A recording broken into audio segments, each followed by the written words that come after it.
Shakur Stevenson, Robson, Conceicao. Woo! What a fight.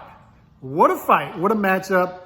And Shakur Stevenson should win the fight because Shakur Stevenson is Shakur Stevenson. I still have yet seen Shakur Stevenson definitively lose a round. And he just beat Oscar Valdez. He's going to follow that up in 2022 by fighting Conceicao, who many people believe defeated Oscar Valdez in 2021. So if we're keeping track, Shakur Stevenson, if he were to beat Conceicao later in the year, would have beaten Conceicao, would have beaten Oscar Valdez, would have beaten Jamel Herring, and the Nakathila win is starting to age better, right, after he knocked out Burchell. So we have a guy at 130 who is dominating the competition, fighting the top guys in the weight class, and looking great doing it because I still haven't seen this guy definitively lose a round yet. So Shakur Stevenson is one of these young, up-and-coming, and he's already arrived. I can't even call him up-and-coming anymore, American talents. This recycling process is starting to happen in boxing that you see when the sport is healthy, right? When you see these young lions start to climb up the ranks, get to the top of the divisional rankings, and start to enter the pound-for-pound rankings. Half of my pound-for-pound rankings are guys that weren't in it last year, which tells you that these up-and-coming guys are starting to arrive. And they're starting to knock the old lions out of the pound-for-pound rankings. And Shakur is just an impressive talent. Like I said, he's been dominating the competition.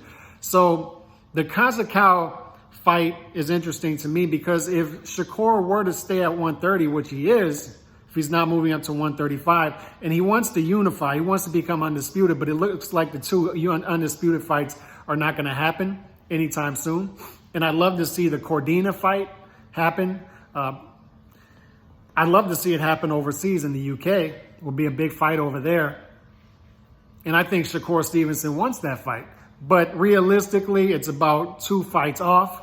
So in the meantime, if you're not getting the big unification and undisputed opportunities at 130, which is understandable because these other guys are going to stay away from Shakur Stevenson because of the talent that he is in the weight class.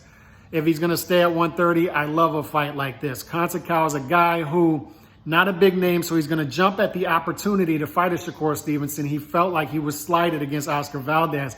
And he's a guy who, he's 33 years old, so he's in his physical prime. He's not a young guy, but he doesn't have too many fights, 17, 18 fights, and arguably hasn't lost a fight in his career. So he's a guy with an awkward style. He's tough to look good against. So it's a meaningful fight. It may not be stylistically a great fight or entertaining, but it's a meaningful fight, and it keeps Shakur Stevenson in our faces, and probably another great performance by him. So Shakur Stevenson, one of the great talents in American boxing and already a top 10 pound-for-pound guy by my estimation, will be back in September, it looks like, against Conceicao. Y'all let me know what y'all think about this matchup. Peace.